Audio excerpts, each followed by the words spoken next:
The James Webb Space Telescope, or JWST, has been exploring the depths of space since its launch in 2021. It has already made some amazing discoveries, such as finding water vapor on an ultra-hot exoplanet. But some of its discoveries are also puzzling and surprising, such as finding 6 massive galaxies that formed when the universe was only 800 million years old.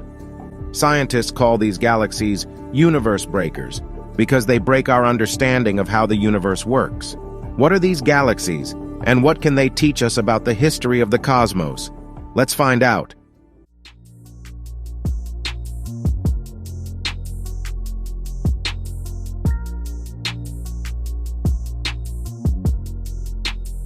Welcome to What's Left, a weekly political discussion challenging the mainstream left. We are online at whatsleftpodcast.com. You can find the link to our blog in the episode notes. Please subscribe, rate, review, turn on your notifications, share your favorite episode, and jot down our information wherever you found this episode. My name is Andy Libson. I'm a teacher here in Oakland and a socialist.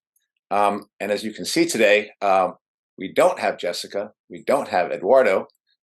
Both Eduardo's in vacation or kind of got some things to do in Colombia in South America, and Jessica is taking a trip right now this weekend. But we are joined by Eric Lerner.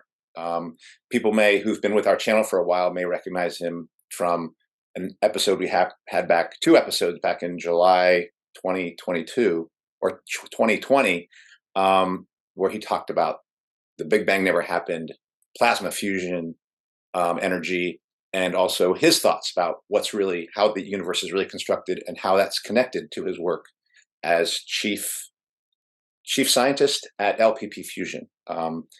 And Eric Lerner has wrote a book, controversial book, entitled "The Big Bang Never Happened," and has been pretty active in some of the debates that have come up recently around the origins of the universe that have come as a result of the findings of the James Webb Space Telescope. So Eric has agreed to join us and really talk about the intersection of the crisis in cosmology with the idea of energy production here on Earth and for humans. So thank you, Eric, for joining us and being willing to kind of revisit this discussion now that we have new observational data. Okay, well, thanks for the invitation. Yeah. So where would you like to start? Well, actually, I want to say this first, and I told you this early in the episode. I want to thank you for the work you've done. And I know it's been hard because there are people apparently it's a long tradition in science to basically hound out any alternative voices about how things might really be constructed. But before I ran into you and into your work, I did not know there was a debate around whether the Big Bang had ever happened. It was almost like if you thought that wasn't the case, you didn't believe in science, like that you were a creationist thinking that the universe or the Earth had been 5,000 years old or something like that. And it really was eye-opening for me in terms of not just the field of astronomy, but the field that I dedicated much of my life to, science.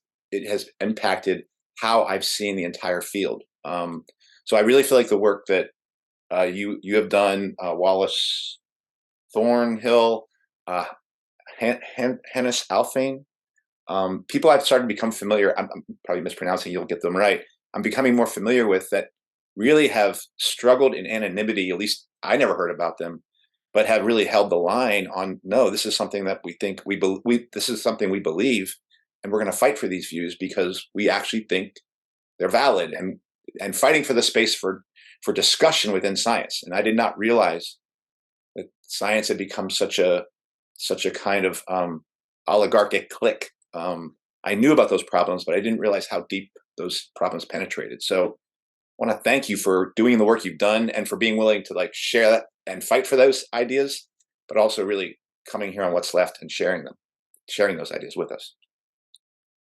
Well, yeah, as we'll discuss during the session, it's wrong to identify cosmology with the whole of science. I mean, cosmology has an enormous profile in the mass media. That cosmology is physics is science. None of that is true. Cosmology is done by a few thousand researchers. It's a very small portion of physics. And most scientists today are actually biologists. But you're right that huge ideologically based problems have developed within cosmology and have an enormous impact when refracted through the mass media on how people in society, how people in the working class view science. And that is of first order importance to this ideological warfare that's going on in the world today. Well, why don't we start with basic? I wonder, maybe summarize some of the controversies, the controversial views you were kind of putting forward prior to James Webb Space Telescope, and then we now have data, and talk about what has happened since. So maybe just summarize what you were putting forward before, and then how some of those views have either been confirmed or shaped by the new information we've gotten from the James Webb Space Telescope. Right. Okay. Well, potted history, very briefly. This debate in reality has been going on for 50 years, for half a century. I mean, the initiator of the debate over the Big Bang was Hannes Alfvén. Hannes Alfvén was not an outsider to the scientific effort. He won the Nobel Prize in Physics in 1970 for his work in the field that I'm also working in, which is plasma physics. So a plasma is an electrically conducting gas, and most of the universe, stars, the space between the stars, consists of plasma. And it's important on Earth for many reasons. We, of course, use low temperature plasmas in the devices called plasma TV screens, but it's also where fusion reactions take place in devices that people are trying to develop, including ourselves, to produce fusion energy here on Earth, which could possibly be a source of cheap, clean, unlimited energy to replace fossil fuels entirely. So he was working in this field that intersects these two studies of all of astrophysics, astronomical objects at all scales, and fusion energy. And the Big Bang theory really became popular and dominant in the course of the 1960s.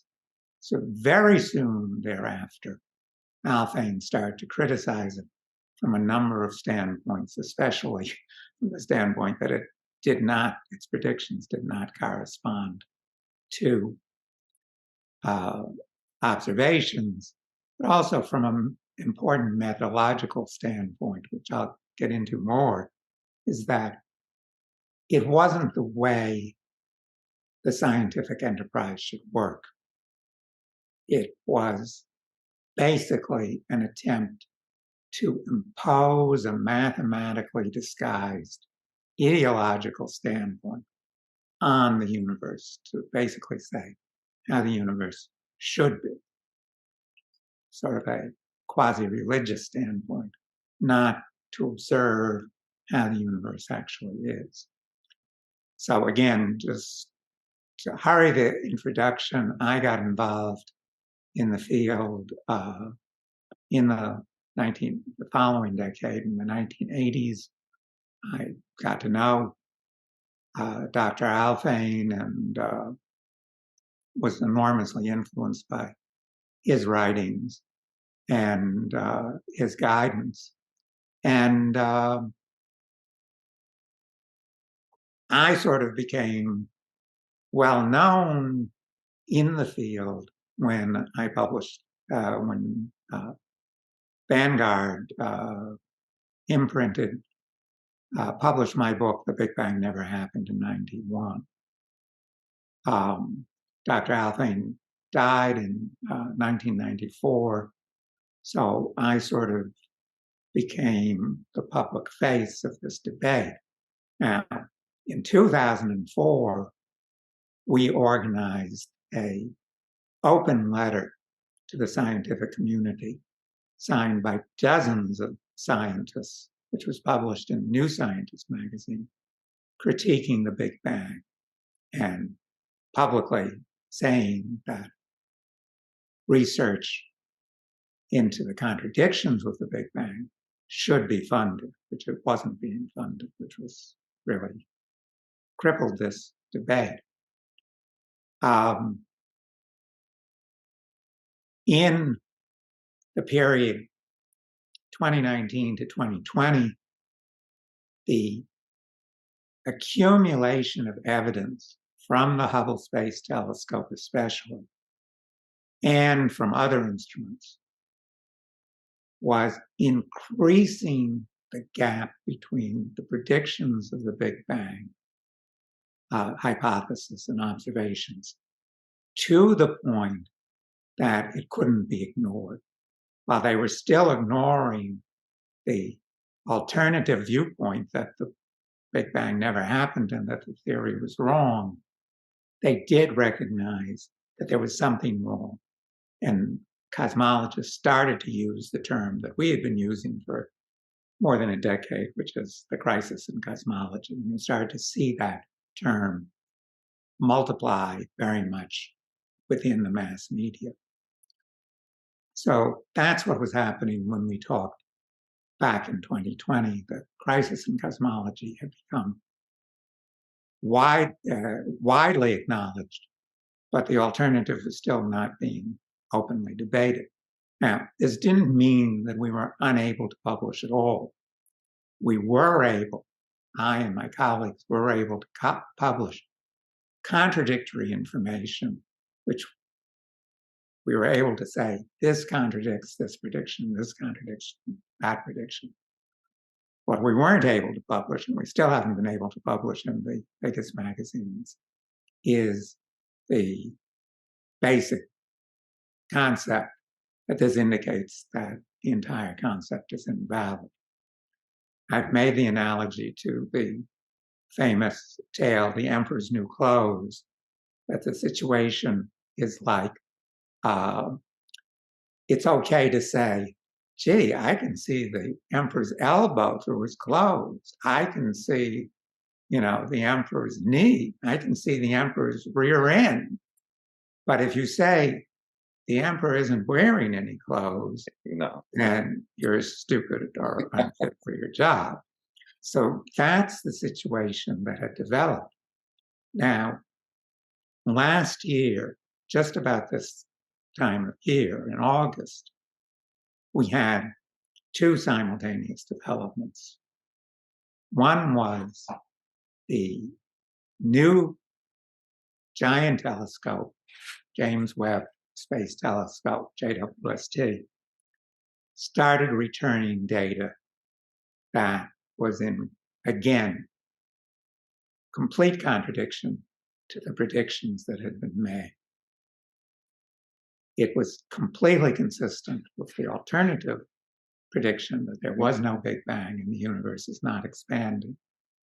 And simultaneously, I got the opportunity to publish an article on the Big Bang never happened debate on the website, the Institute of Arts and the Institute of Arts and Ideas. And in the context of the JWST, that went viral on a small scale. So it went viral to the extent that some of the cosmologists were saying, well, their moms and grandmas were saying, well, what about this? And they had to reply. So within the field, people who had blogs, videos, series, started to reply to a certain extent, not really addressing the scientific issues, but saying, oh, this is all nonsense. This Eric Lerner doesn't know what he's talking about. To the extent they address Hannes Alfvén, they would say, well, he was just wrong, Nobel Prize or not. So that debate has been developing. We have more of our colleagues who have been publishing papers based on JWST, not a large number, but a significant number, saying this is contradictory to expansion. So that's a major shift. Now, what we haven't got is a major mass media, the level of the New York Times, to cover this debate, or even Science Magazine and the major news journals within science. At the moment, they're not touching it because they're aware of the blowback, and the blowback affects journalists. The Big Bang cosmologists will attack journalists and say, this shows you don't understand science, you don't know what you're talking about. So we think that that's going to change in the coming year. So that's sort of the overall situation.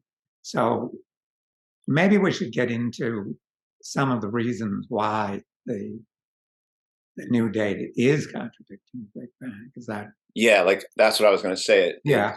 Okay. Well, let me. And as I understand it, you're going to talk about the two things you mentioned: how the recent findings contradict the time frame that is given related to the Big Bang, that 13 billion, and also this notion of the expanding universe. That evidence I'm less familiar with, but I remember you saying there's evidence about that. The first big contradiction deals with an unequivocal test, geometric test, of whether or not the universe is expanding. This is a test that was first proposed very soon after the Big Bang hypothesis was formulated, before it was even called the Big Bang. Expanding universe hypothesis was formulated by a researcher called Tolman. So this is called the Tolman test. And what he pointed out, and no one has contradicted, is that if the universe is expanding and the Hubble redshift, the shift of light to the red part of the spectrum, is caused by this expansion, then what you find is a very striking optical illusion, which is described by this diagram, is that because galaxies or other objects emitted the light that we see when they were closer to us, then they look larger than they would at the same distance if the universe was not expanding. So in a non-expanding universe, space like space we have here on Earth in the solar system, as an object gets further from us, its apparent diameter gets smaller. It's common sense. But in this expanding universe, if the universe is expanding, that's not true. So because objects were closer to us when they were emitting their light, the apparent size of an object looks like this, with increasing redshift. Now remember, everyone agrees that there's a relationship that as redshift gets bigger, distance gets bigger. So what you see is that at small redshift, the apparent diameter of an object gets smaller with increasing distance, but then a minimum is reached right around a redshift of 1, which means the wavelength of light has doubled. And beyond that, the object's apparent radius gets larger. Obviously, this is not something that happens in a non-expanding universe. So that's a clear test. So what happened is that starting at the beginning of this century, the Hubble Space Telescope started to look at these distant galaxies at high redshift, up to a redshift of 5, where you see that they should start getting larger. And lo and behold, they didn't. They got smaller and smaller as you looked further and further away, as the redshift increased. So at that time, I and my colleagues, Ricardo Scarpa and Renato Falomo, started to compare this data from the HST with the prediction of a non-expanding universe in which some other phenomenon, and currently unknown phenomenon, caused the light to lose energy as it traveled. Hypothesis called tired light, colloquially. And that at all points, there's a linear relationship between redshift and distance. And we found a perfect fit, an absolutely perfect fit between the size of these galaxies and what was predicted by the non-expanding hypothesis. Another way of looking at this, just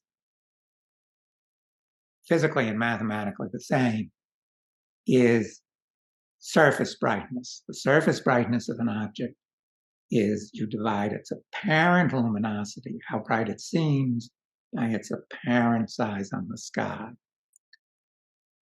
In non-expanding light, surface brightness is independent of distance. Something that's twice as far away, it's 4 times as dim, r squared, and the radius of the area on the sky is 4 times less. In an expanding universe, because of this optical illusion, the surface brightness goes down radically. So, however you viewed the mathematics, it was a perfect fit for the non-expanding hypothesis. Now, let me emphasize, non-expansion is not what some people have called a steady state universe. We're not talking about a universe that doesn't evolve. We're talking about a universe that is evolving, has continuously evolved, but is not expanding in space. Our planet Earth has evolved enormously over the last 4 billion years. We all know that. It's evolving at a quicker and quicker pace because it's now dominated by human social evolution, but it hasn't physically expanded. That's the same with the universe as a whole. And of course, without the expansion, there's no need for an origin in time for the Big Bang. So, no need for things like dark energy, which we're supposed right, we'll get to that. Yeah, okay, sorry, go ahead. And so what happened with JWST? Well, JWST, much physically larger telescope than HST. Also, its sensitivity is shifted into the infrared, so it can appear at more redshifted objects. My colleague Ricardo and I wrote a paper saying, what was JWST going to observe? And we said it's going to observe things that contradict expansion and confirm non-expansion. And we tried to get this published, and they flatly refused. They said, some of the things they said were amazing. One editor said, you it's unscientific to say what JWST is going to observe until after it's observed it. Wow. But that's the essence of science. What's useful about science is it gives us the ability to predict the future. And to that's have the a correct whole scientific theory. That's the whole point of having a Predict theory. what's going to happen Yeah. under certain circumstances, including observations that have not yet occurred. So this is what happened. So HST was observing galaxies that seemed very small if you make the expansion assumption. So since they were smaller than they expected, and they expected them to be larger, they said, well, these are baby galaxies. They're physically much smaller than today's galaxies. That runs into a lot of problems too, but that's what they said. So JWST made this problem much worse because JWST, from the very start, from July, started to observe galaxies that were even smaller. So this diagram gives an idea of what we're talking about. 10,000 parsecs is the radius of typical bright galaxies today.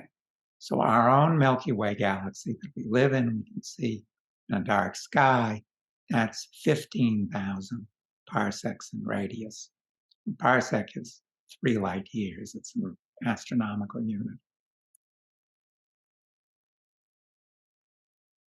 Drawn to scale, we've put this symbol as, a typical galaxy today.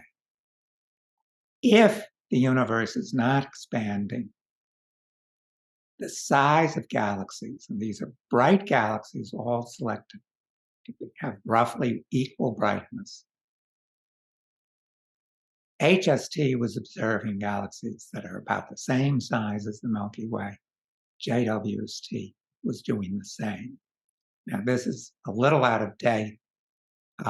If we used more data, this blank area would sort of be filled in, and there's no tendency for the size to change. If you use the not expanding Big Bang, HST was observing galaxies that were 10 times smaller. So this ratio is symbolized by 10 times smaller galaxies. JWST was observing galaxies that were 100 times smaller. So that's this little dot compared with this giant galaxy.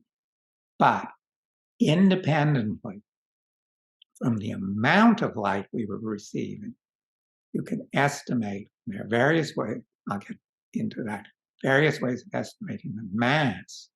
These galaxies were just as bright and just as massive as the Milky Way. So you had the absurd, physically impossible situation in the expanding hypothesis that these giant galaxies were squeezed down to 1/1,000,000th the volume of the Milky Way. And it wasn't just that this was absurd, it was actually impossible. And that's why as some people term these impossible galaxies. You can independently measure the mass of these galaxies by measuring how fast they're spinning. And can be measured from the width of the spectral lines in their spectrum. You relate that to their linear dimensions, and you can get a measure of their gravitational mass. From the light in the spectrum, you already have a measure of their stellar mass, how much the mass of the stars is. Since you have to assume the cosmological hypothesis to get this linear distance from the observed angular radius, with both the expanding and non-expanding hypothesis, you can compare the gravitational mass with the stellar mass. With the non-expanding hypothesis, the Big Bang never happened hypothesis, gravitational mass is comparable to or exceeds the stellar mass in all cases, at all redshifts, which is what it should be, because these galaxies have a lot of gas in them that has not yet formed stars.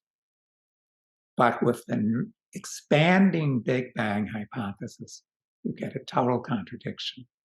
The gravitational mass is as much as 10 times less than the stellar mass. That's impossible. Stars are obviously gravitating. So this is an absolute, by itself, this is an absolute contradiction of expansion. And this is one of the things we're trying to get them to debate, and so far they haven't. So let me break there and take further questions to just elaborate this point. This is just one key point. Yeah, I would just say, I mean, part of me has a question about this thing you're showing here with this picture with the blue dots and the yellow dots. What is the difference between the blue dots, which seem to be, I guess I want to understand why you have a set of blue dots and a set of yellow dots. Are those the same data coming back? Right. So this is, right. What we observe with the JWST and HST telescopes is the angular diameter, so the apparent diameter of these small galaxy images. In order to go to the linear diameter, how big the galaxies really are in light years or parsecs, which, as I say, is just a somewhat bigger measure, we have to make the assumption, hypothesis, the universe is expanding or it isn't expanding. So the blue dots take that data and make the assumption the universe is not expanding. So you can very easily translate the angular diameter into a linear diameter. And the blue dots show that the galaxies we're looking at that are the same brightness, the same mass as the Milky Way, are also approximately the same size, something around 10,000 parsecs in radius. If instead we take the expanding universe hypothesis, which has, again, this optical illusion that an object should look larger and larger, going from the same angular diameter, we calculate a much smaller linear dimension. So this yellow dots are the linear dimension calculated with the Big Bang hypothesis. And what you see, this is a logarithmic scale.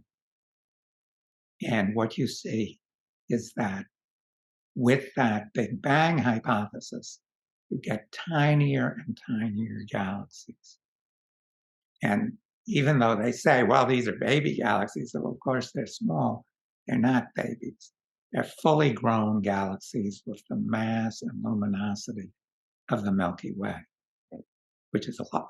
We live in a fairly big galaxy. And this is where you were saying those yellow dots produce this situation where you get a contradiction between the actual gravitational mass and the spectral mass. And that's right. And that contradiction is not found if you just thought about the universe in terms of those blue dots. Right. Because the gravitational mass, this is from Newton's laws, can be calculated by saying how fast is an object spinning around. That's v, orbital velocity. You square that, multiply it by the linear radius, put in Newton's universal gravitational constant, and you get the mass. So these tiny galaxies, with their observed velocity of rotation, must have a small amount of gravitating mass, but they don't have a small amount of stellar mass.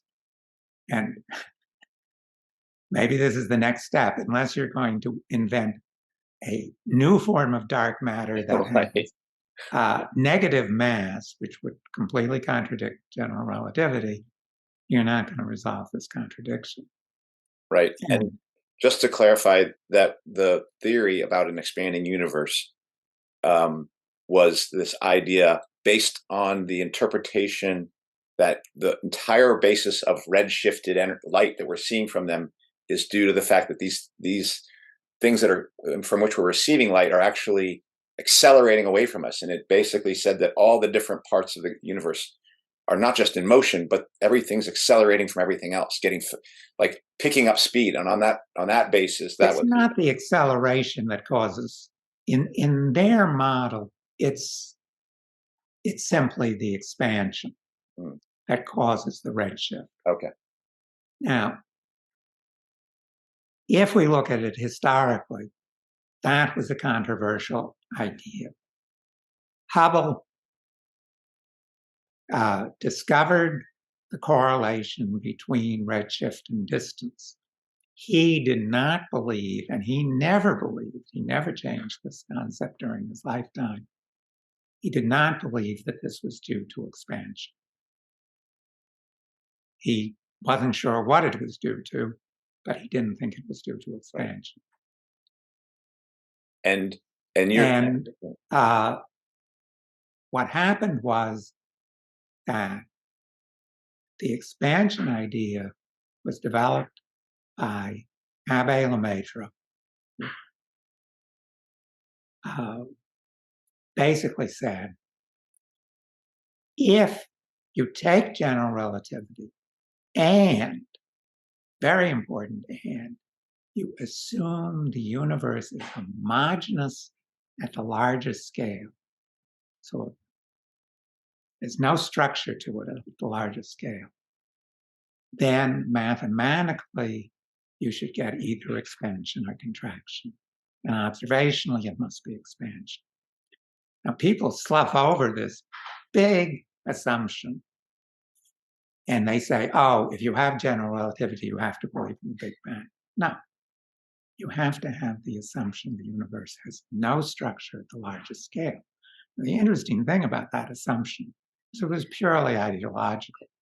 There was no evidence that the universe was homogeneous at the time that assumption was made. We looked out with telescopes and we saw that mass was concentrated into stars, very inhomogeneous at the stellar scale.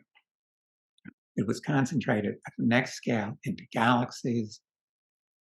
There was already evidence in the 1930s for clusters of galaxies. So at the largest scales that they knew about, there was this inhomogeneity. A scientific way of saying that was the larger the scales, the less density. Later in this 20th century, people developed the notion of fractal structure, which we see all over in trees and rivers. Fractal structure means that you have structure at all scales. And evidence from bigger and bigger telescopes showed that that fractal structure continues at bigger and bigger scales. And so that hypothesis, that assumption of homogeneity, is completely contradicted by observation, was in the 1930s and is to a much larger extent contradicted now. Right. And one of the debates that's also existed is this notion that the redshift is just a function of motion, of things moving away from each other. That the redshift could actually be a result, like you mentioned, tired energy where the actual energy of the light is being affected maybe by electric or electromagnetic stuff in the universe, just by the distance it's traversing. So you don't have to invoke motion. You could just say that the redshift effect is due to that. And I think when we interviewed you 2 years ago, you didn't say that you knew what the redshift was about. You just thought that this needed to be an open question as to what the basis of what redshift meant. Basically,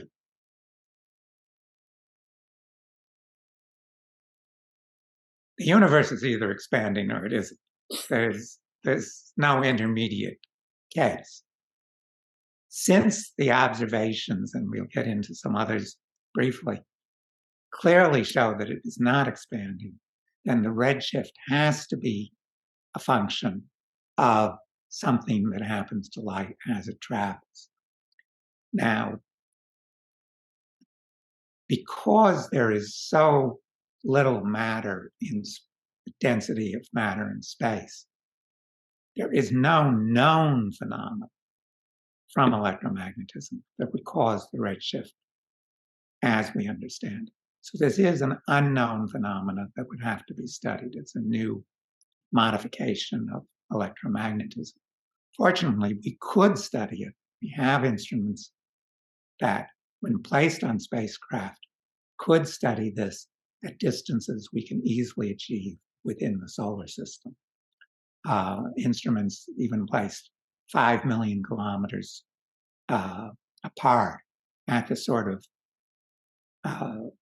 orbital locations that JWST is at, they could, over a few years, measure this redshift within the solar system. So it's something we can study observation. Now, even though we're adding one unknown physical phenomena that we have not yet observed in the lab, the benefit is we're getting rid of 4. Right. We're getting rid of dark energy, which is not needed, dark matter, which is not needed, the Big Bang process itself, creation out of nothingness, which is not needed, inflation, the inflation field that's supposed to accelerate the Big Bang and then decelerate, that's not needed. Matter, antimatter, asymmetry is not needed.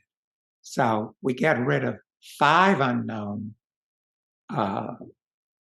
processes and we add back in 1. So the net gain by Occam's razor is 4.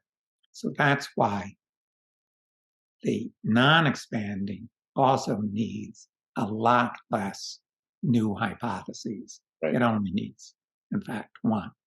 All the other phenomena that we see in the universe can be described by physical laws that we know work because we observe them in the laboratory.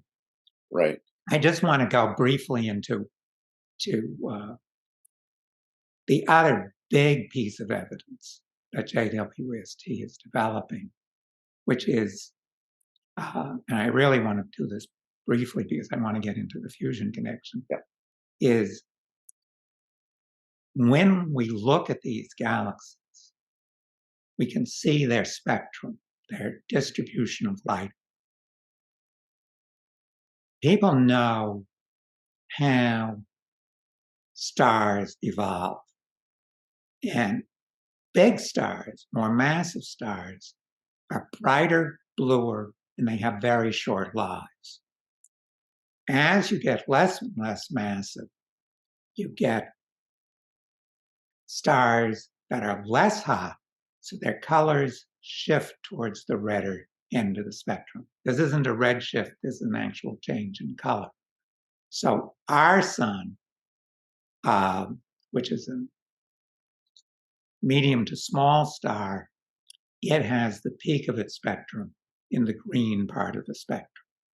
Now, our eyes put all of the light of the sun together and get yellow, but it's the peak of the spectrum is green. And as you get to smaller and smaller stars, they are redder and redder and they live longer and longer. Our star The sun has a lifetime of about 10 billion years. It's halfway through. So if you put all the light in a galaxy together, you can see how old the population of stars are.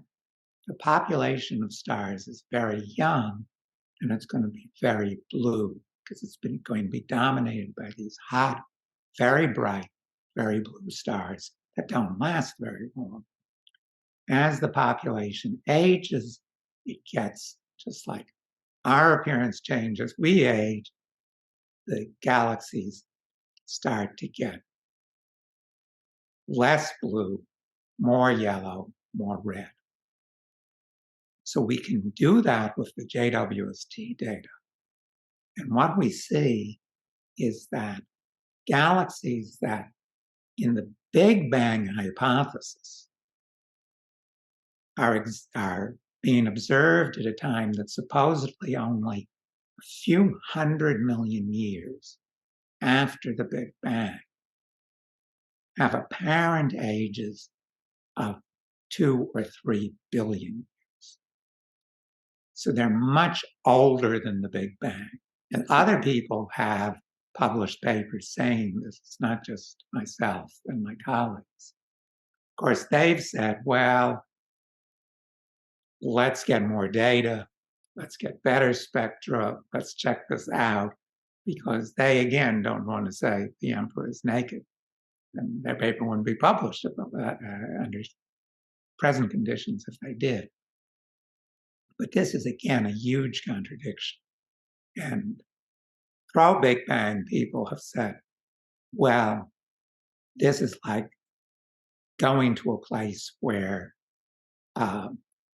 you expect to find a nursery and you've got teenagers and middle-aged people, because these are middle-aged galaxies like the Milky Way. And I say, if you go to a place where you think there's going to be a nursery and instead you find people who look like they should be, in nursing homes or at least middle-aged, maybe you have the wrong address. Maybe your theory is wrong. And that's what we're saying. And just to be clear, they expected to see galaxies that would be giving off a lot of blue light, and things like that.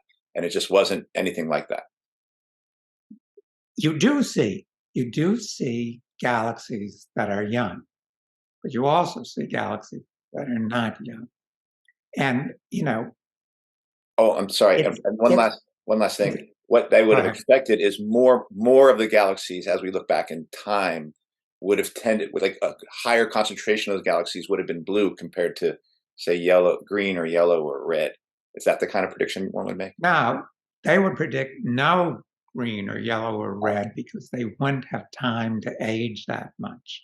That's the difference. We do see more younger galaxies. And as I said, we're not hypothesizing. Dr. Alfvén, myself, none of us are hypothesizing a universe that doesn't evolve. As we look back, we're seeing fewer galaxies, but a greater relative birth rate of galaxies. So therefore, you do see more young galaxies than older galaxies. It's just like if today we go from the United States, where the average age is, let's say, 37, to a country in Africa, the average age is perhaps 20. We don't say, well, that's because Africa came into existence 20 years ago. No, it's because there's a higher birth rate. And therefore, even though, people have been living in Africa for longer than anywhere else, 300,000 years approximately, you do have more young people proportionally in Africa because of the difference in the birth rate. So an evolving universe can definitely change. The birth rate, the number of galaxies, all of that can change. It's very different than an expanding universe. And the Big Bangers try to confuse this because Historically, Fred Hoyle, who was another opponent of the Big Bang, did have a theory, which unfortunately was also ideologically based, that the universe was not, he actually thought the universe was expanding, but it was always being filled in by new matter, but never had a Big Bang. But he also hypothesized the universe did not evolve. Now, we don't see that. We see evolution here on Earth. We see the evolution of stars. We see the evolution of galaxies. We see evolution at all time scales and at all space scales. So there's absolutely no reason for a hypothesis that the universe has been in a steady state. But to evolve, it doesn't need to expand. Right. And that is an important thing to say. The difference between an aging or evolving universe versus an expanding universe are two very different things. Evolving, I would not say aging, because age implies that there was an origin. I see. Right. I have an age because I had an origin. I was born. You were. Right. Same thing. The Earth, the same thing. The Earth has an age. It's 4.6 billion years old. But the universe, which is our word for all of reality, that does not have an age. And, there is no reason, there's no need to hypothesize an origin in time for everything. And in fact, as people even in the 19th century pointed out, it's incompatible with the basic hypothesis of science. One of the basic assumptions of science is that for every effect, there's a cause. There's nothing in reality that's supernatural, that is without natural cause. And the Big Bang makes a really big exception. Oh, yeah, well, that's true, except for everything except the universe. The universe has no cause. So I just want to get into, first of all, a little bit of where the debate stands. So my colleagues and I are planning to produce, I hope in the fall, scientific papers that use the JWST to demonstrate these contradictions. We also are hoping to organize workshops or conferences among scientists who, either are skeptical or completely reject the expansion, to basically have an exchange of views, see where the field needs to go, and to present to the media that it absolutely is not just me that's making this point, that there's an observational contradiction. I want to emphasize, too, the broadest audience, that the key usefulness of science is what's being obscured by these Big Bang cosmologists who have a very big presence in the public media. They basically say, oh, if observations contradict your theory, that's just fine. You just tweak your theory, go on, contradictions arise, tweak, go on. Yeah. And that is not the scientific myth. If observations consistently contradict the theory, it has to be rejected. And I make the analogy that science allows us to get on airplanes, cross the ocean with high confidence because of our knowledge of aerodynamics, of engineering, that those airplanes will get across the Atlantic. The Big Bang hypothesis and the idea of science that you just tweak after each failure is like an airline that says, well, in the last 17 flights, we've had 16 crashes, but we understood after the crash each time why it crashed. And, would you fly on such an airline? Obviously, the answer is no. And that's the difference between the scientific myth and what I call the Ptolemaic myth that the Big Bang people are using, which is you can't question the underlying hypothesis. You simply have to tweak it again and again. Mm-hmm. Mm-hmm. And I do feel like this is something in general in science that goes beyond cosmology, in my opinion, but the increasing divergence between between the observations and the theory, to the point where, like you said, the observations themselves are not necessary. It really seems that what becomes more important is maintaining a particular theory, regardless of what those observations are. And in the case of cosmology, it's a situation where you have the vast majority of what's in the universe being described by invisible things like dark matter and dark energy, and all the things that we know of matter, whether it's plasma or solid or liquid or gas, as being said to be composed 5% of that universe, which we end up talking about a universe where 95% of what's in it we have never observed by in any stretch.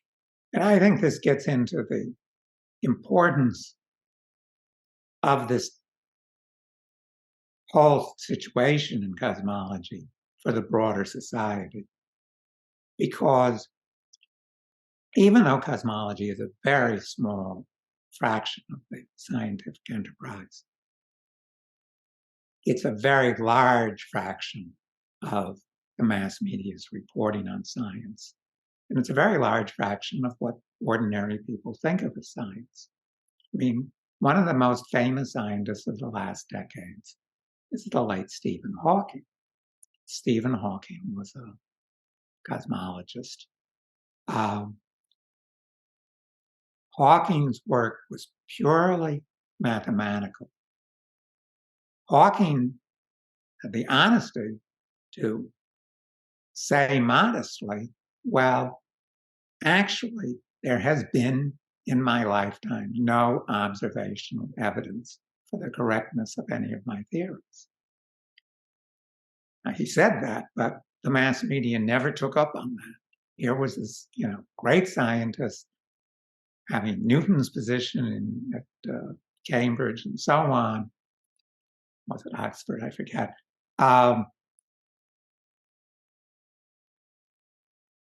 This gives rise to the idea that the scientific enterprise is basically about creating mathematical models, and that the mathematical models, these ideas, do not need testing in the observational world.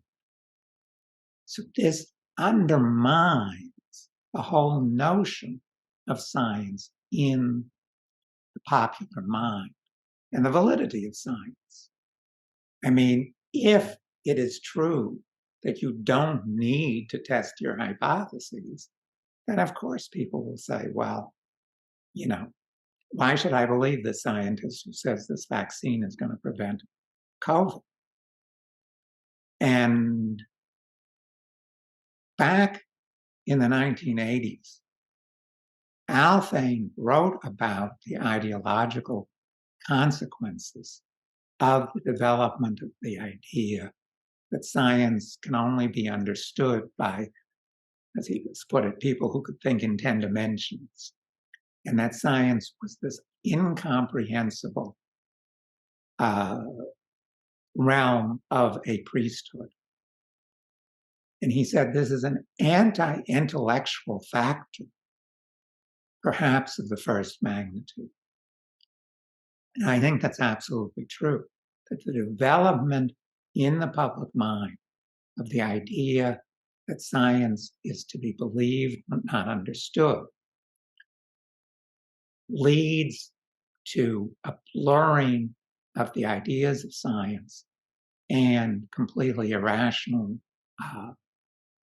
occultism, the blending of scientific and totally unscientific or religious ideas. We see this splashing over into the whole popular notion of quantum mechanics. I can't get into all of this, we are in another series going into the history of physics. Sure, there are things we absolutely do not thoroughly understand about the quantum nature of the world. Quantum mechanics is a rational, comprehensible description of many phenomena in nature that can be understood from a strictly rational viewpoint. And the popular notion of quantum as, quantum jumps, quantum consciousness, the blurring of this line between quantum mechanics. Mechanics is how you fix your car. It's not something mystical. And, purely irrational ideas of, the nature of spirit and so on. This undermines the entire usefulness of science to the general population. Yeah. General population, working class, has to be able to understand how the universe works. This definitely flops over into political discourse. Right now, we're engaged in a huge global ideological war, especially accentuated since the beginning of the pandemic, in which you have the multiplication of openly fascistic ideology.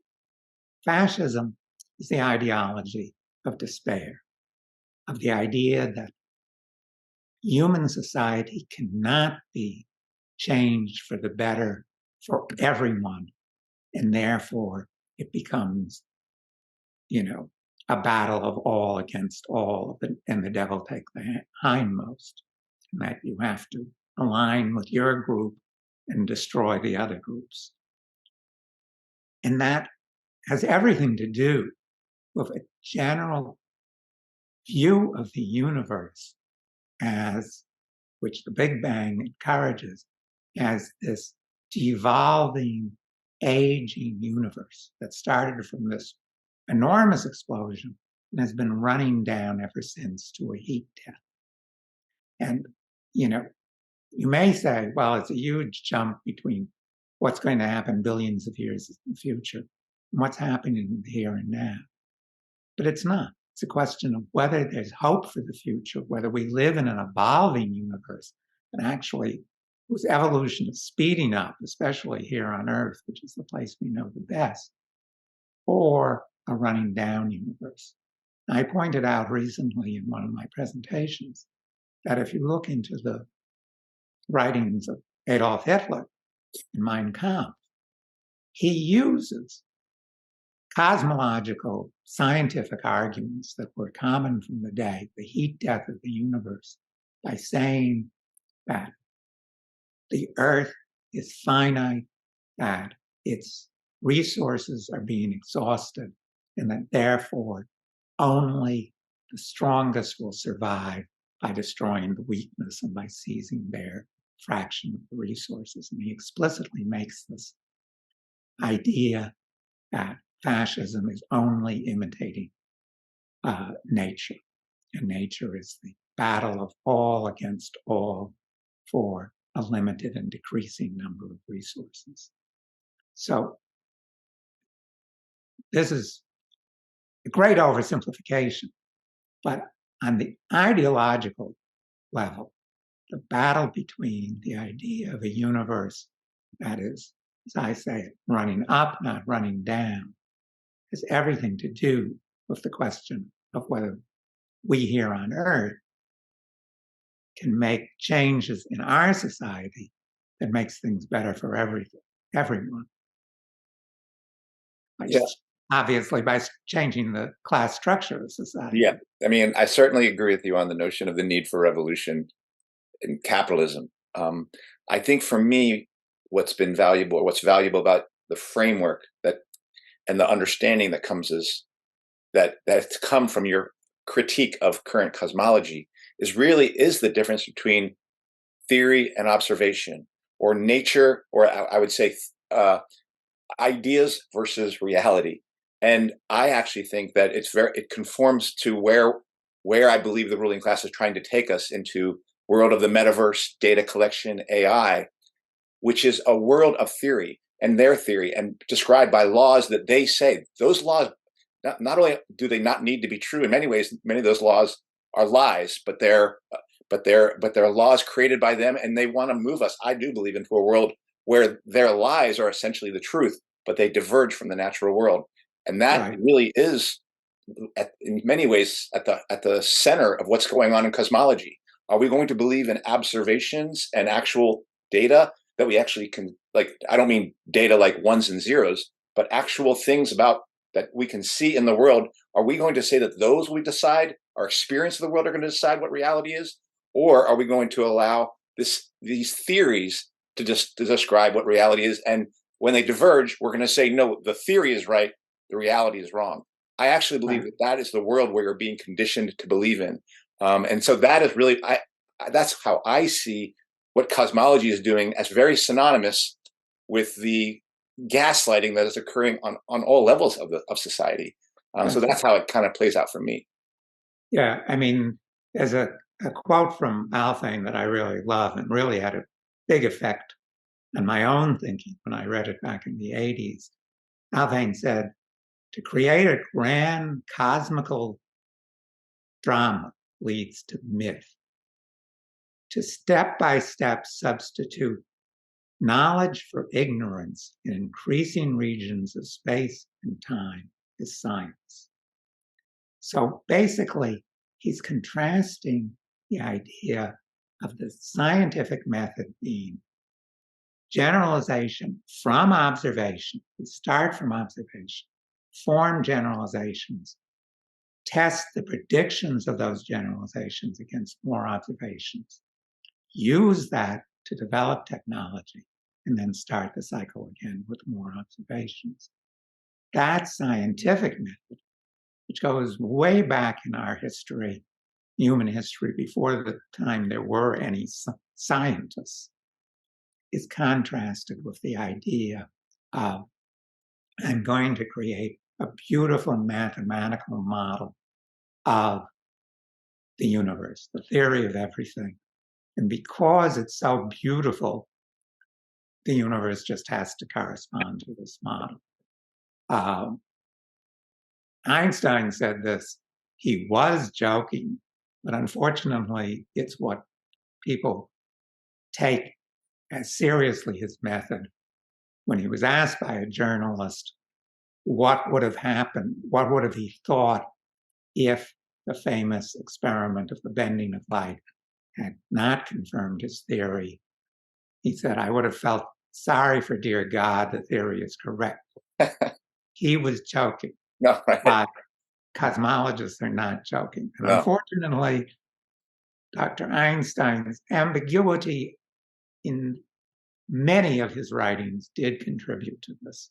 Mm-hmm. Sometimes Einstein seemed to be saying, yeah, you can think this all up out of your head. At other times, he flatly contradicted that. I think that is what we have now, is the idea that we can sit at our computers, we can draw on our blackboards these beautiful mathematical equations and know that they're correct. And let me say this, to scientists, this is a very seductive idea because it flatters them. It basically, and early in my career, I believed the same thing. I grew up, I was educated in a time where these notions were dominant. And even though I came fairly early on my own to doubt the Big Bang, I didn't really doubt the idea that you could do this mathematical creativity. And it basically says, oh yeah, us scientists are so brilliant. Playing with numbers is fun. I mean, if you like that sort of thing, and I do, that we can just derive out of our brain what the universe is like.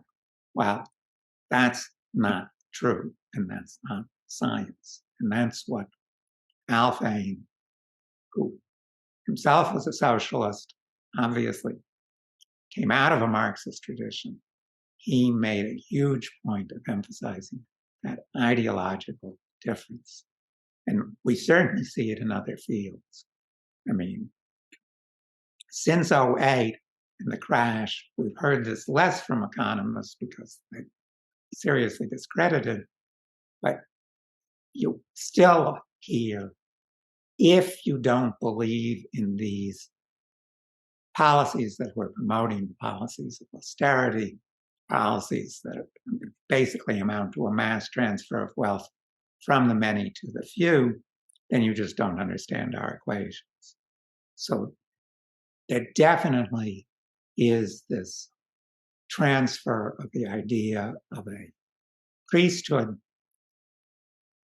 a mathematical priesthood that describes the universe or our world in terms that you, the poor working class, can't understand, but we know is right. Right. But I do believe that ultimately we are being shepherded into a world where in a sense our theory won't diverge from reality, because I do believe things like metaverse, things like AI are where more and more of our experience are being shepherded into, and in that world, their theory will then determine our reality, versus the fact that increasingly their theories diverge from our reality if we continue, or if we are in the actual natural world.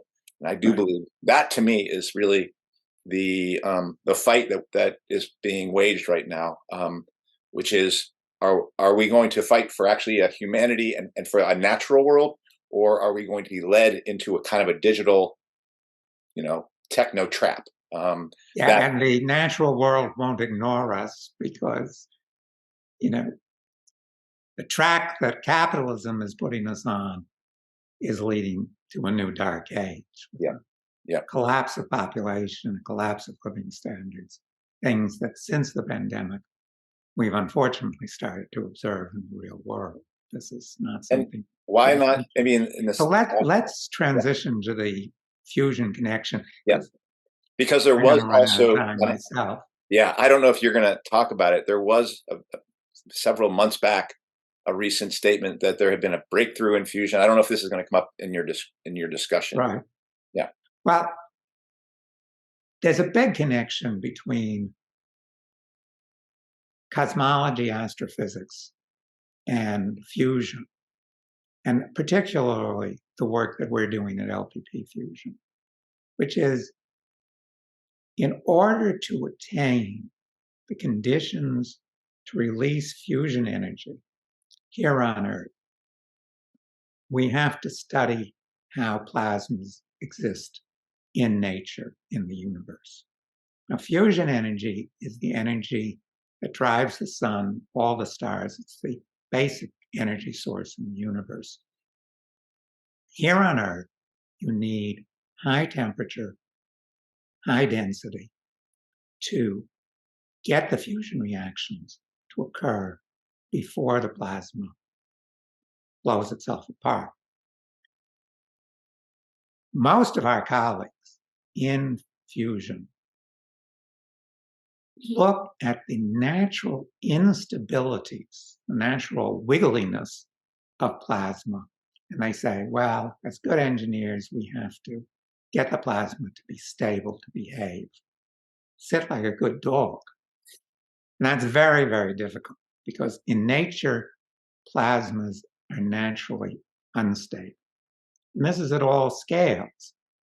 Basically, plasmas, as Alfvén and his colleagues discovered, scale in such a way that velocities tend to be the same at every scale.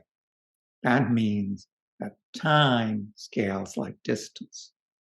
So events that in the laboratory happen in a microsecond on a galactic scale take billions of years. So even though galaxies, by human scales, exist for tremendous lengths of time, relative to their size, they're essentially transient events. scientific way of saying this is that in a typical plasma, energy within the plasma circulates at maximum about 1,000 times before the plasma disintegrates or the instability moves on to something else.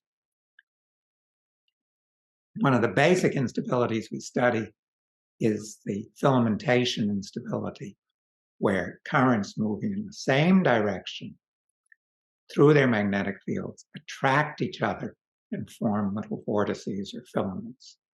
This basic process was discovered by Faraday 200 years ago, but there's a lot to be learned about it. And we learn about it by studying these processes at the scale of the aurora, solar flares, quasars, at all astrophysical scales. Now, the connection is that if you study these phenomena as plasma physics plus gravitation at these large scales, you reach conclusions that completely contradict the Big Bang. First of all, the time scale of the formation of the largest objects we see has to be trillions of years, 2 orders of magnitude more than the supposed time since the Big Bang. So there's a contradiction between the Big Bang and our ability to study plasma phenomena at all scales. In our approach at LPP Fusion, we're using a device called the dense plasma focus, which tries to exploit or use the instabilities that we observe in nature to produce plasma. So we like to compare ourselves to the Wright brothers. The Wright brothers learned how to control flight by studying how birds control their own flight. And we're trying to get to fusion energy faster by imitating nature, not trying to fight it. So that's a big connection. And we actually started this work. I personally started my work in the 1980s by using the phenomenon of quasars as a way of quantitatively studying the scaling of this dense plasma focus device. And for people who, I'm sure I went over this 3 years ago, but for people who don't familiar with it, this device is quite simple. And here, we can go to the screen share. Yeah, go ahead. So this is what is this is a exact model of the inside of our device. And for scale, this center electrode, which is the anode, is only 6 centimeters, so less than 3 inches in diameter. So this is a very small central core. And this is inside a vacuum chamber that's filled with the gas that's the fuel. And what happens is that when a capacitor, which is an energy storage device, releases the energy, and this happens over space of just a microsecond, then electrons start to flow from the cathode to the anode. So electrons start to flow from the cathode to the anode. And very rapidly, what happens is these instabilities. So these instabilities form the filaments that travel to the end of the anode. This happens only, again, in about a microsecond.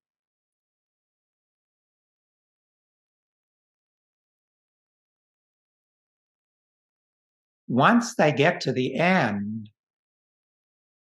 they fountain together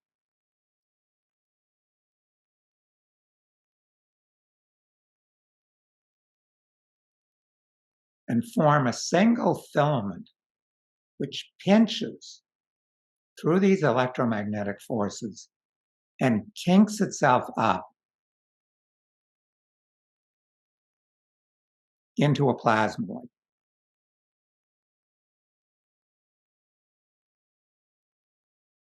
Into a plasmoid, you said, right? Yes. Yeah. So this is obviously an animation of the process, but we and other scientists have taken images, seen this process work. And we also see it work at much larger scales, such as in solar flares. So you get a kinking effect, and the kink further kinks. As I like to say, if you remember the landlines, that's what the wires looked like when they tied themselves into a knot. Mm-hmm. This creates a little knot called the plasmoid.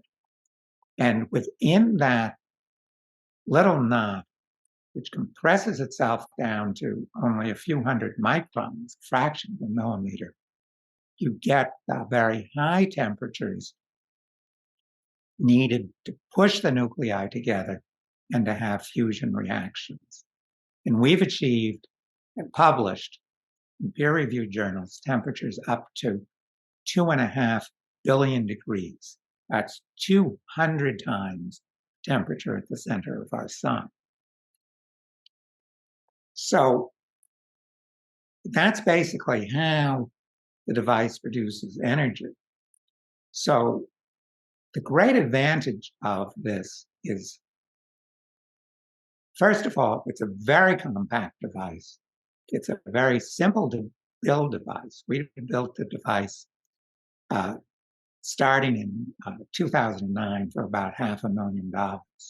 So it's very different than people who may have read about the $20 billion ITER, which weighs 30,000, 300,000 tons. Our device weighs 3 tons and it fits in a small room. We also are planning to use a very different fuel. Now, some other companies are planning to use the same fuel because it has such big advantages, which is hydrogen plus boron. And what we see is here the boron has 5 protons and 6 neutrons. Proton, they come together and they fuse only briefly, and then they break apart to form 3 helium nuclei.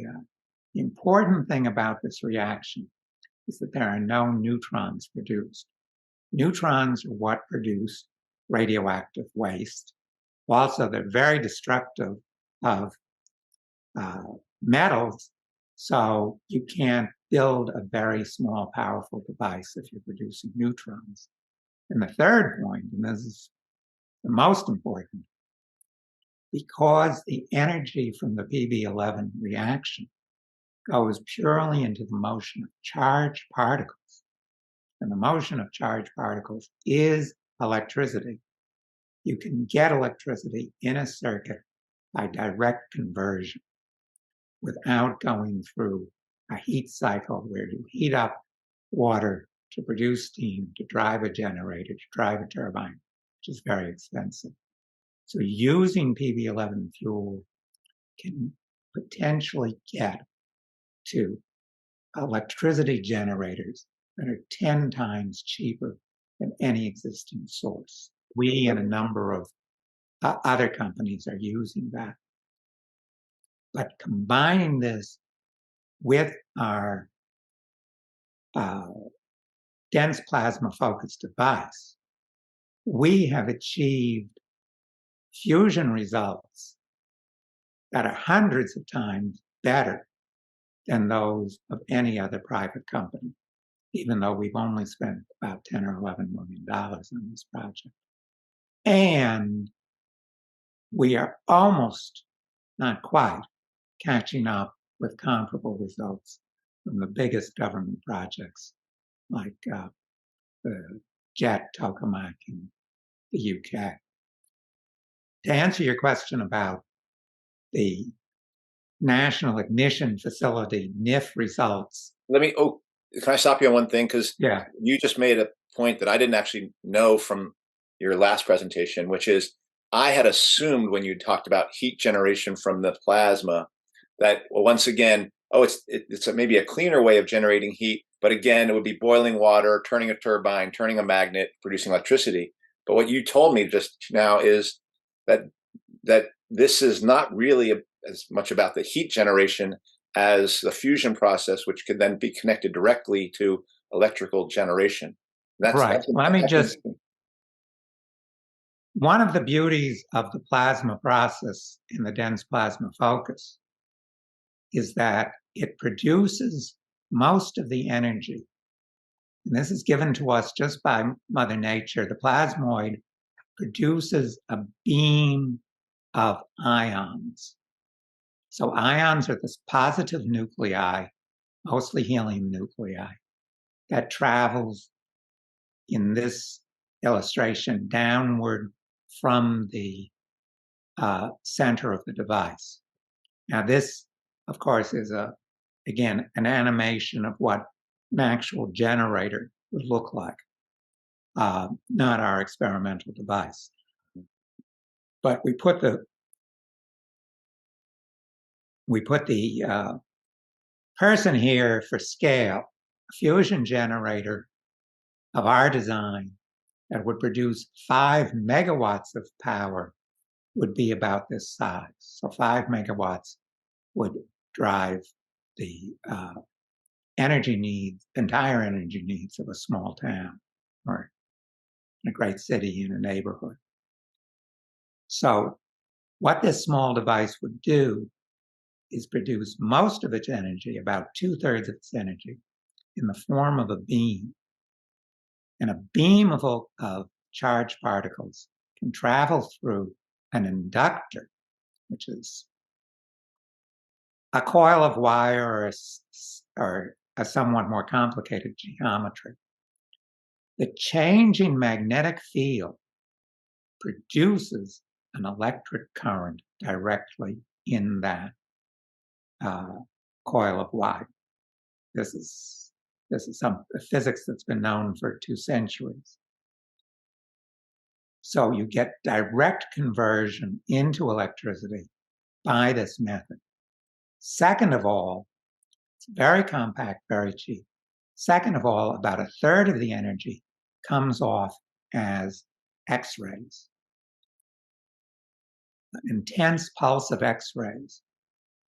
And we have a patented device that works on the well-known photoelectric principle. So we have many layers of thin metal foils that convert some of the X-rays into the energy of electrons. And grids capture those electrons and convert their energy into, again, stored energy that can be fed directly into the grid. So what you have, instead of these huge turbines and generators, you have 2 very compact methods of converting the fusion energy directly into electricity. Again, not only we, but some of our rival companies are planning to use various types of direct conversion because they plan to use the same HB11 fuel. But since our device is also very dense, very small, it's definitely the cheapest way to produce electricity if we can be successful with the research phase. So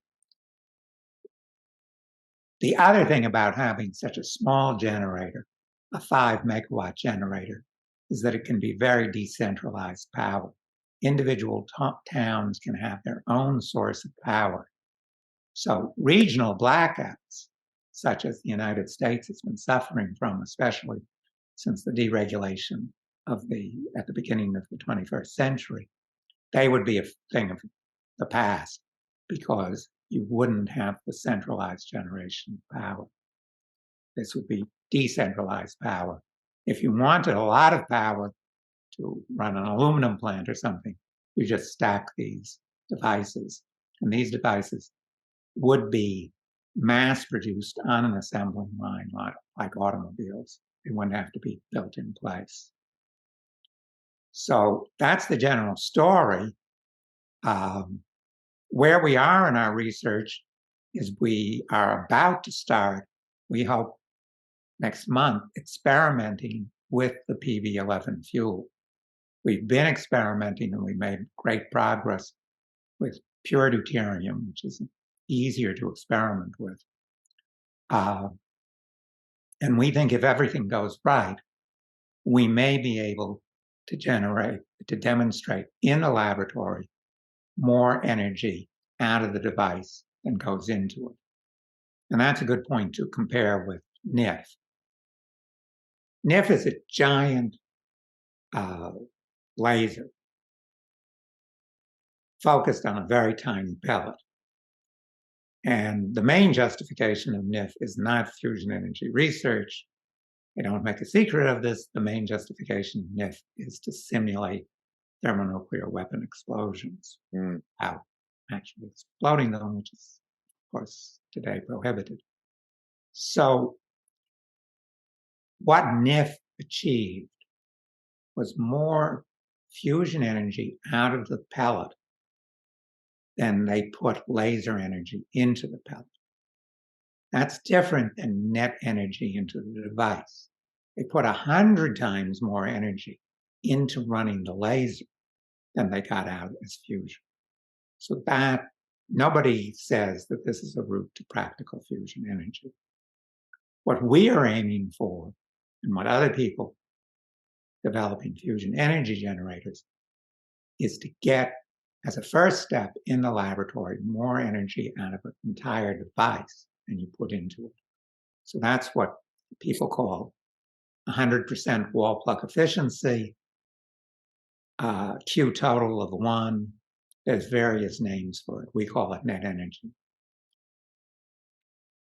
If we can achieve that in the laboratory, then we need a much bigger engineering project, perhaps $100, $200 million, to turn that device into a working prototype firing approximately 200 times a second. Of course, there are still uncertainties in our research, but our biggest problem, plug coming, is money. We have a team of 3 full-time people. And with 3 full-time people and 1 very important part-time person, we've been able to achieve more than fusion efforts that have 1,000 times our resources. But it isn't enough for efficient work. We really need to hire at least 2 more people. So what we're trying to do is raise from the general public via crowdfunding on the WeFunder platform at least $2 million and preferably $5 million in this year so that we can move as rapidly as possible to completing the research phase, which I think will make it a lot easier to raise the much greater sums of money that we need for development. So I do invite your listeners to and viewers to visit us on the WeFunder page. This is for everybody. The minimum investment is $200, and we think that it's a pretty good investment in your future. And we can put that link in the description as well, Right. like that. 2 questions, and one I wanted to clarify. Did you say that the NIF project, the one that has been popularized and we heard about, are you saying that the types of technology that's being developed are actually more for military applications, or they just happen to correlate with military applications? Can you say more about that? And then I have a question about your Okay. program. NIF is explicitly funded by the government as primarily as a weapons simulator. Okay. And if you watched the announcement, the formal press conference, they had about 5 people 4 or 5 people say how this was a step towards simulating the weapons before they had a person say, oh, this is also a step towards a big breakthrough for fusion energy. Yeah, I So this isn't a secret. This is definitely their motivation. I got you. For justifying spending a really significant amount of money. I forget how much it is right now. It's about $10 billion they've spent. The reason it isn't practical as a fusion generator is, first of all, even if the entire pellet burned up, they would not get back the 400 megajoules that they put in. And they'd have to get back a lot more because this uses a different fuel. This uses deuterium tritium, where the energy comes off in the form of an energetic neutron. And there you have to use Edison's and other people's old heat cycle. You have to use the neutrons to heat up water to drive a turbine in a generator. That's quite inefficient. And there's no way they could get back enough energy to make that practical. There are other efforts that are using lasers more efficiently to try and use the laser approach to get fusion energy. I think that there's big scientific and engineering reasons that it's impossible to get economical fusion energy using the DT fuel. You pretty much have to use HB11. So that said, if you use HB11, some of our colleagues, including some very good scientists, are trying to use lasers to heat the HB11, the PB11 fuel, and get to fusion generators that way. But the thing to understand about NIF and all the arguments about what did they prove or what did they not prove, it was a significant advance in the sense that no one had even gotten energy out of the plasma more than was put into it. But it isn't net energy in the way that we and other fusion energy people are talking about. That has to be more energy out of the device than you put into the device. One question that has come up in terms of looking at these alternative energy areas, particularly around the Green New Deal stuff and around solar energy and even hydroelectric, is it has now created a new, instead of the ground and the environment being destroyed as a result of trying to get oil, now you have lithium and cadmium and all these various rare metals that people are, essentially ripping up the earth to do. We've had a guest, Max Wilbert, who is trying to stop a lithium mine that's going to completely destroy a section of Oregon and Native American community. What about the resources that are required for your project at scale? Will that also then, how will that interact with that issue? Right. PB11 fuel, hydrogen boron, is the material that is the most energy dense material that we know of. The energy in a single gram of this PB11 fuel converted into electricity is the same as the energy in a ton of oil. It's 1,000,000 times more energy dense. Right now, we're consuming fossil fuels at a rate of about 14 or 15 billion tons of fossil fuels per year. And the requirements for solar energy, you're right, are very comparable. You're talking about billions of tons per year to have a solar grid that would replace fossil fuels. With Focus fusion, which is what we call the combination of dense plasma focus and this PV11 fuel, the world will be consuming thousands of tons of fuel a year. So you've got a millionfold decrease, more than a millionfold decrease in the impact on the environment. Boron is right now mined out of the ground. If we went to a completely PV11 focus fusion economy with no fossil fuels, we would only have to increase boron production by 10%. These devices are also themselves very compact.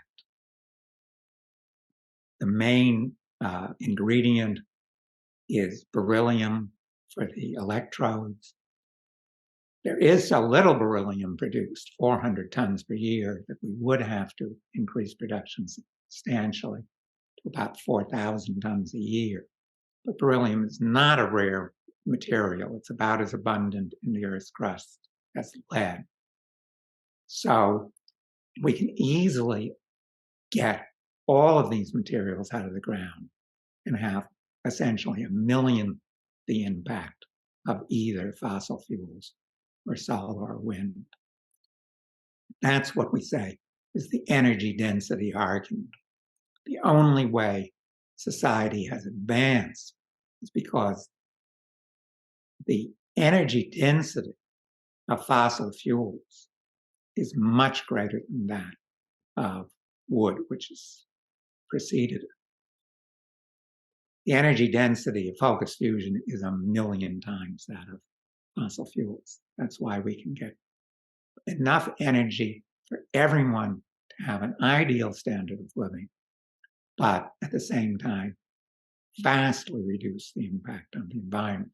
And not only because the energy is going to have less impact, we already have technologies, commercialized technologies, like one called the plasma torch, which can completely recycle waste of any type. It can disintegrate waste into useful elements. The reason this is not used generally, and it is used in some special applications, is because its energy cost is so great. But with energy being far cheaper, we could create a closed cycle economy in which there is essentially no pollution, that all waste from any source is recycled. So we'll stop polluting polluting our water supply with 4,000 or 8,000, I think the number of chemicals that have not been tested by the government. We'll stop poisoning the oceans, we'll stop poisoning the air, because all of the waste products that are produced will be completely recycled. So that's what's possible. Mm-hmm. I mean, I would say that for me, my journey has taken me in terms of, we're both socialists. We both want a revolution. I hope what you guys are doing is possible and able to do that at one level. I think I do. I have become so disenchanted with technology, and so much a sense that that technology itself has become a bit of a trap. I've probably moved more towards those original Luddites who said we're going to have to kind of like get rid of all this and just start from scratch in terms of humans to humans, humans to Earth, and things like that. I don't know how we get there, but I think that's been more my thought of the journey. The question is technology for whom? I mean, the way to understand society, as we learned from Marx and Engels 150, 160 years ago, is to view present-day society in terms of classes. Right now, the class that owns and runs society, we're talking about terms of the real ruling class, a few thousands of people, 10,000 people, roughly equivalent to the number of billionaires, the billionaire class, that sits on the boards of directors of the giant financial companies that own directly 70% of the companies in the United States, 70% of the production in the United States.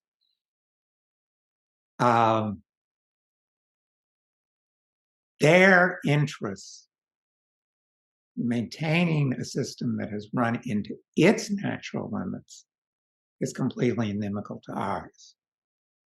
They're using technology in order to transfer wealth from billions of people to themselves. And that's going to run the economy, the ecology, and eventually the human race into the ground. We've seen a first taste of that with the pandemic. The working class can use technology to move beyond this class society. I mean, I've always said fusion can be developed to the point of practicality under capitalist society. But implementing fusion requires the next step, because implementing fusion energy will completely torpedo the price of oil. And as we saw during the early stages of the pandemic, the price of oil drops, the entire financial system grinds to a halt. And that's what we saw in March of 2020, when briefly the price of oil dropped to $10 or $20 a barrel. There was a complete meltdown of the financial system, and the financial system had to be rescued by giving $3 trillion in the United States alone of taxpayer money directly to the financial institutions. So implementation of focused fusion would mean that these financial institutions would become entirely bankrupt. And we would have to, as a society, develop the means to run the financial system as a democratically run system, not just state-owned. Chinese have a state-owned financial system, but it's run in the interest of the capitalist class. Yeah. We would need a financial system, a control of the economy that's democratically controlled by the working class as part of the transition to fusion. Excuse me.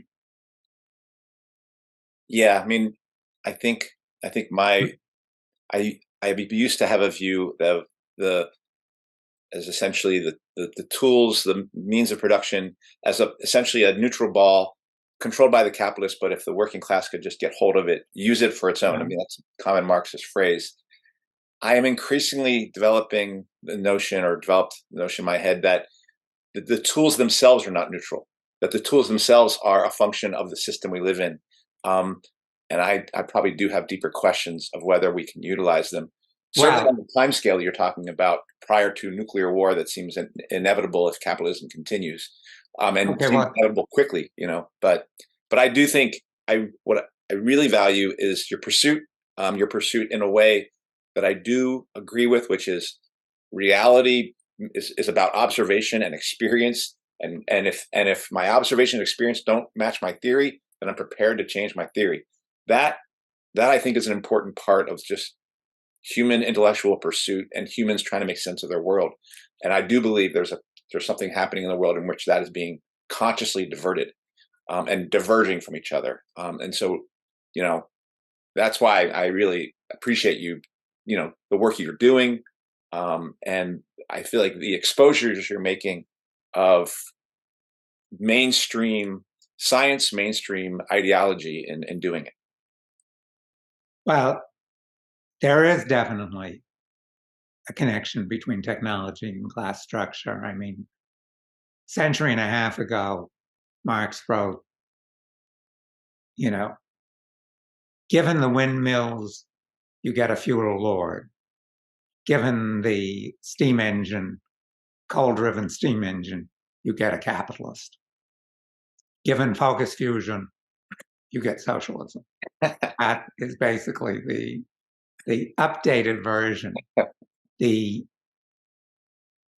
forms of energy production in human society, and you can go back in history, are definitely linked with the forms of class society.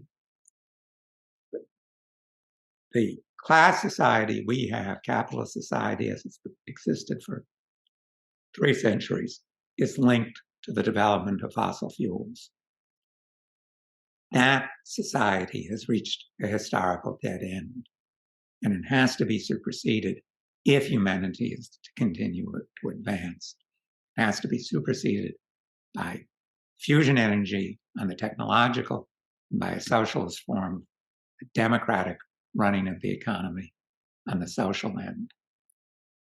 That's the alternative for the further development of humanity. The other alternative is a new dark age. Yeah. So that's why we think it's really important for the working class, and especially people who are committed to socialism, to learn about fusion, to disseminate this information, to demand that the government fund fusion research on a much larger scale. We are not being funded by the government at all at the moment, and we should be, and to contribute themselves to this effort. So on that, I'll say good afternoon because I've got to run. Yeah. Let's sign off. And I appreciate this, Eric. Okay. And I appreciate what you're taking all this time to share all this. Right. I'm sure folks will have comments and questions for us in this episode, but I'm really just glad we can talk about it here. Okay. Again, thanks, Eric Lerner, Chief Scientist at LPP Fusion and author of The Big Bang Never Happened. Thank you for being here today and going through all of this stuff. Yeah, with us. That does it for this week's episode. What's Left is a weekly political podcast channel challenging the mainstream left. We post information about our topics and our guests on the episode notes, wherever you found this episode, or on our blog, what'sleftpodcast.com. You can find past episodes of this podcast channel there and connect with us. I remind you, if you like anything you've heard here, please subscribe, rate, review, turn on your notifications to any of our 9 platforms on Spotify, iTunes, Stitcher, Google Play, Bitchute, Odysee, Rumble, YouTube, or Telegram. If you'd like to give us any feedback or about something you've heard or suggest something for us to cover, contact us through our blog. And if you'd like to make a donation to LPP Fusion and be part of that process, we're going to post a link to what's it called? A We Fund? It's actually an investment. You'll be buying shares in the company. Oh, okay, yeah. And what's it? It's a We Fund Me? What's the? We Funder. We Funder, okay. To invest in this energy production project that Eric is talking about. Then you'll find that in the description. So that's all from us. Eduardo and Jessica will be back, I think, next week. Thank you, Eric, and we'll see each other, or we'll see everyone next week.